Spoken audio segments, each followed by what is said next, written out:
Indie, pop, rock, and country all use guitars in their music. From the crunchy sound of an electric to the mellow sound of an acoustic, guitars are widely loved and appreciated. I am here today to show you the basics of guitar.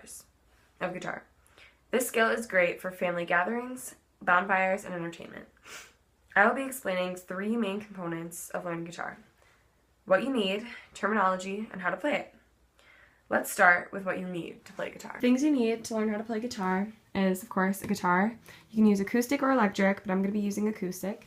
You need a capo, a pick, a tuner, and a song with either tabs, or I'm using chords instead of tabs. Now let's talk about terminology. This is a capo. You put it behind one of these frets and it changes the key. These frets are the metal long bars in between the spaces. So here's standard tuning. If I were to put my capo right here on the first fret, it makes the tuning go up a half step.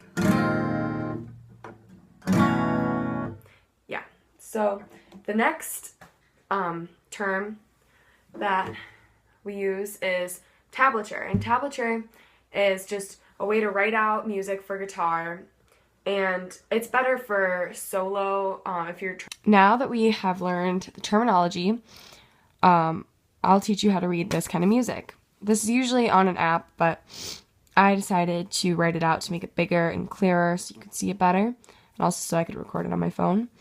And so on the app, this is how it's usually written, and I just have the chorus down too. So you can see that I play G6 when I sing when, A minor when I sing my, E minor when I sing lay, and D when I sing cold. And on the app, you can usually just click the name of the chord and it'll show you how to play it with a little diagram if you don't know how to play it. So I wrote out what those chords usually look like when they put up the little diagram. And they have the name of the strings labeled, this being the lowest and this being the highest. And they tell you what fret it's on, and it's usually on the first fret. And they'll tell you what chord you're playing. And so for G6, you'd put your first finger here and your second finger there, and you'd play all the chords, or all the strings that you aren't pressing down. You'd play those open. For the A minor chord, you would put your first finger here, second finger there, and third finger there. And you would not pick this one, and then you would play this one open, and then you'd strum the rest. For the E minor chord, you'd put your finger here and here, play these strings open, and just strum the other two. For the D chord, you'd put your first finger here, second finger there, third finger there. Do not strum these. Have this one open, and then just strum the rest normally. First, you will need to tune the guitar. Standard tuning is E, A, D, G, B, and high E.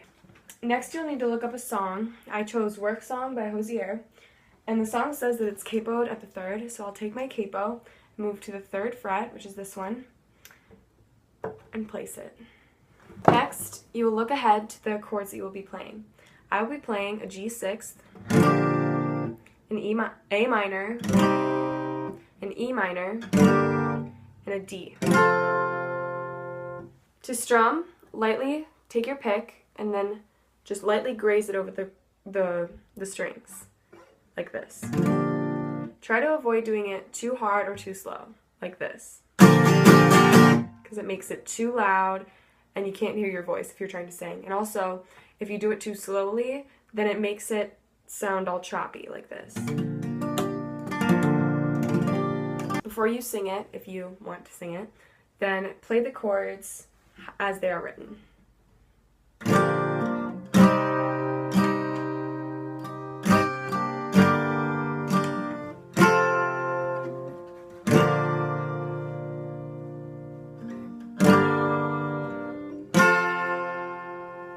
Then, feel free to add lyrics. When my time comes around, lay me gently in the cold dark earth. No grave can hold my body down. I'll crawl home to him. Now you can use your new skill to play your favorite songs. I hope that you have effectively learned how to play the bare minimum of guitar.